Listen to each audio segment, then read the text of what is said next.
Mak ayah dengar ni sekejap. Kita boleh jaga anak depan mata, tapi kita tak mampu jaga mereka daripada semua bahaya yang Allah saja tahu bila dan di mana ia datang. Cuti sekolah ni jangan biar kosong. Inilah masa terbaik untuk lengkapkan anak-anak dengan perisai sebenar. Saya hasilkan e-book Sud Perisai Keselamatan Muslim berasaskan Al-Quran dan hadis sahih.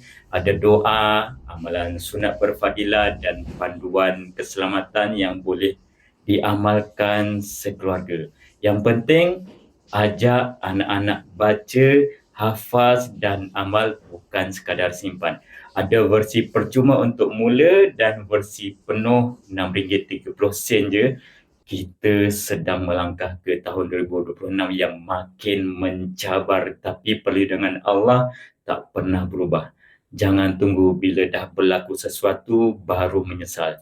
Jadikan cuti sekolah ni titik mula membina benteng keselamatan rohani anak-anak untuk masa depan keselamatan mereka. Klik link di bio sekarang.